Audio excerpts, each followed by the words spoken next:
여러분 중에 그 테마주 좀 하시는 분들이 있나요? 테마주? 테마주. 오, 다들 안 하시네요. 아주 훌륭해요. 제가 테마주랑 단타 매매는 하지 말라는 거거든요. 그거 간단하게 말씀드리면, 저는 그런 말 한 적 있어요. 단타랑 테마주는 나도 좀 한다. 사실 예전에도 조금 했고, 그러니까 막 이렇게 단타로 막 매월 돈을 버는 건 아닌데, 그래도 예전에 한 2012년 11년 그때부터 단타랑 테마주를 다루기 시작해서, 제가 2017년에 큰 사고를 겪기 전까지 제가 단타랑 테마주를 되게 많이 했었거든요. 그래서 실력도 나름 자신 있었어요. 제 예전에 말씀드렸었는데, 17년도인가 16년도인가 그때 대신증권에 3천만원 리그가 있었어요. 실전투자대회.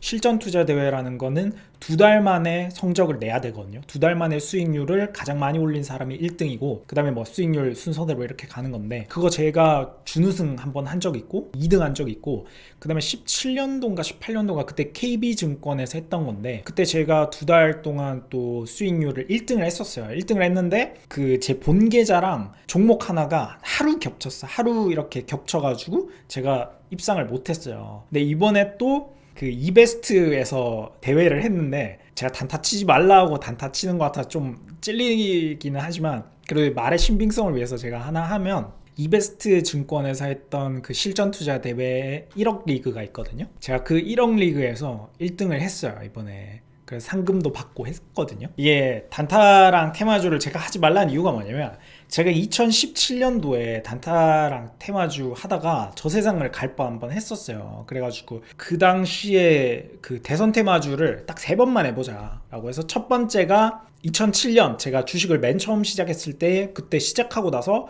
몇 달 안 있었는데 대선 이벤트가 있었고, 그 다음에 제가 회계사 합격할 때쯤, 그때 2012년에 또 대선 테마가 한번 불었어요. 그때 또 대선이 있었으니까.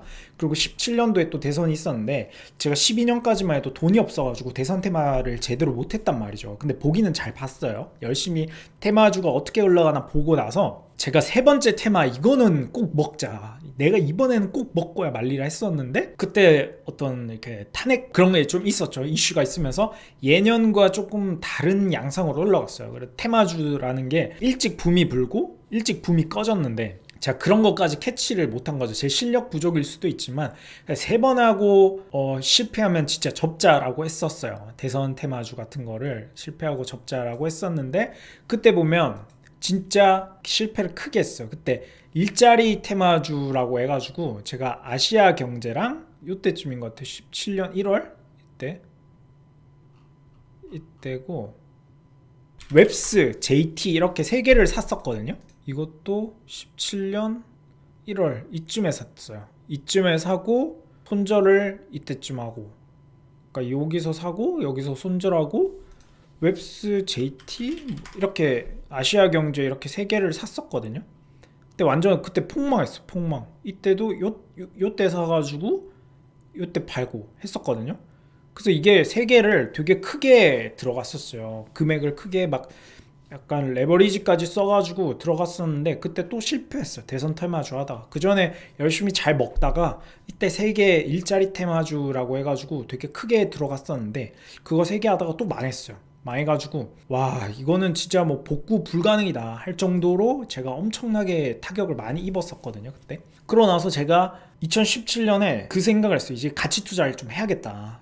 기존에는 테마주 단타도 하고 가치 투자도 병행을 했었는데, 둘 중에 하나만 해야겠다. 이제 테마주는 진짜 나랑 안 맞나 보다 하고 버렸거든요. 그때부터 돈을 벌었어요. 그전에는 그냥 돈을 벌기는 벌었는데 진짜 힘들게 벌었거든요. 막 언제는 막 몇 천만 원 벌었다가, 한 달에 막 몇 천만 원 아니면 1억까지도 벌었다가, 어떤 달에는 막 한 1억 날렸다가 막 위아래로 요동을 쳤어요. 요동을 치다가 결국 1년을 통틀어 보면 그래도 돈을 벌긴 벌었어요. 그래서 2011년부터 2017년까지 다 수익권이긴 한데, 그 단타 치는 동안에 제가 내버렸던 체력과 정신력 이런 것들이 너무너무 아깝더라고요. 그리고 중요한 거는 17년에 그런 거를 끊고 나서 가치 투자 쪽으로만 와가지고 생각을, 내가 돈을 벌어가는 걸 보니까 액수가 완전 달라져요. 액수가 완전 달라져. 그래서 여러분들도 가만 한번 생각을 해봐요. 내가 어떤 기업에 투자를 했는데, 이 기업이 어떤 정치인과 관련이 있어. 그냥 고등학교 동창이래요. 대학교 동창이래요.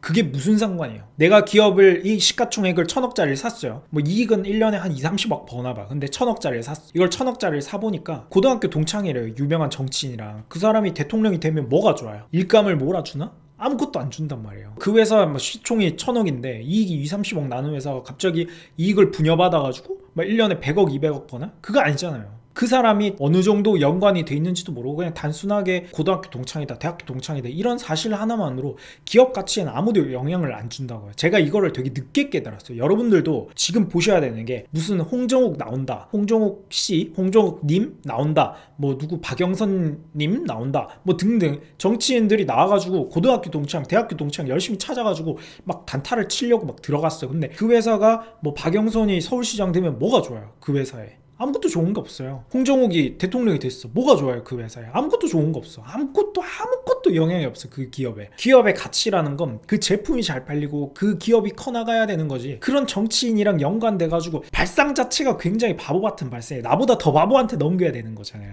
제가 이걸 2017년에 깨달았어요. 2017년에. 참.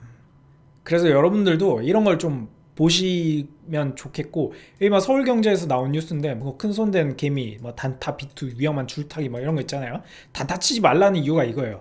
20, 30대 회전율이 4000%에서 5000% 정도 된대요. 여기 보시면 그거 나와 있어. 단타 경향이 가장 강했던 20대 수익률은 10%였는데 10.45%, 회전율이 가장 낮은 60대는 23.57%를 벌었대요. 20대가 회전율 친 거는 5200%인데 나이가 60대 이제 지긋하신 분들은 회전율이 1700%, 1757%, 근데 수익률은 20대가 10.45, 60대가 23.57%예요. 이게 보면 봐봐요. 5000%를 돌리잖아요. 50번 사고 판 거거든요. 근데 이 중에 25번은 매도예요. 25번을 팔아. 그러면 곱하기 0.35%를 세금으로 내요. 그럼 이게 얼마예요? 8.75%예요. 회전율을 많이 돌려버리면 20대 회전율을 많이 돌린 애들은 8.75%를 세금으로 갖다 박아야 돼요. 딱 이게 보면 회전율 낮았던 사람이랑 회전율 높았던 사람이랑 수익의 차이 정도 발생을 하거든요. 조금 더 차이가 나긴 하지만 결과론적으로 봤을 때는 회전을 별로 안 돌릴수록 장기 투자를 할수록 돈을 벌 수가 있다는 거예요. 아 지금 맞다 이거 그거 뭐야 세금 좀 낮아졌지. 아 이거 감안했어야 되는데. 여튼 예전에 제가 이제 기준으로 삼던 건 0.35%였는데 아 낮아졌구나. 그러면 대충 합시다. 그래도 한 6%는 될 거잖아요. 대충. 그래서 회전율을 최대한 낮게 가져가면서 좋은 종목을 오랫동안 끌고 가는 거예요. 제가 그래서 지금 이제 설명드릴 건 뭐냐면, 제가 대회에서 우승을 하기는 했지만, 이번에 1억 리그에서 우승을 하긴 했지만 저는 회전율이 그렇게 높지가 않아요. 그냥 많이 사고 안 팔았어. 2달 동안 그냥 몇 종목만 사고 팔았어요. 뭐 한 4-5 종목 되나? 근데 그 중에 몇 개가 터져가지고 이제 1등을 하게 된 거고, 여튼 단타라는 게 뭐 결국 별 필요 없습니다. 이번에 돈을 많이 못 버신 분들 중에 한 명도 막 이런 거예요. 그냥 오르면 5% 오르면 팔고, 물릴 때는 세게 물리고 막 이런 유형들 있잖아요. 그런 유형들이 좀 있어가지고 그런 분들은 돈 벌기가 조금 힘들 어떤 장인 것 같아요.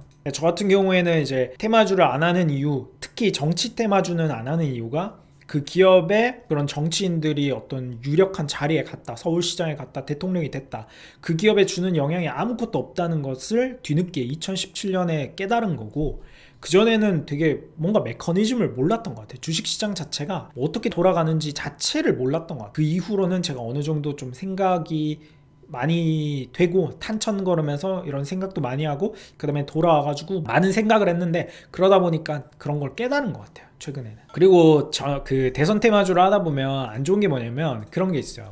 대선 테마주는 소위 말하는 그 계잡주 있잖아요. 계잡주. 제가 이런 뭐 강한 용어는 잘 안 쓰고 싶긴 한데, 계잡주에 많이 생겨요. 계잡주에. 그게 왜 그러냐면, 대선 테마주를 하는 사람들도 뭔가 만들어야 되잖아요. 붐을 만들어야 돼요. 이거 이낙연이랑 관련이 있다, 홍정욱이랑 관련이 있다 등등 이런 거 막 붙여야 되는데, 이런 거를 좋은 기업에 안 해요. 좋은 기업에 안 하는 이유가 뭐냐면, 좋은 기업에는 중소기업들은 지방령들이 살아요. 지방령들이 뭐냐면, 여기 이렇게 있으면 막 보면 계속해서 박스권에서 노는 애들이 있어요. 막 꾸준하게 뭐 1년에 한 80억에서 한 100억 막 이렇게 영업이익 내는 회사인데, 보면 차트도 봐도 막 계속 이래요. 그냥 계속 이런 애들이 있어요. 이거 왜 그러냐면 지방령들이 살아서 그렇고 몇십억에서 뭐 많은 몇백억까지 쓰신 분들이 이 기업을 그냥 요때 오면 팔고 요때 오면 그냥 사, 요때 사고 그냥 요때 팔아. 그냥 그 사람들은 박스권 매매 쭉쭉 하는 거야 계속.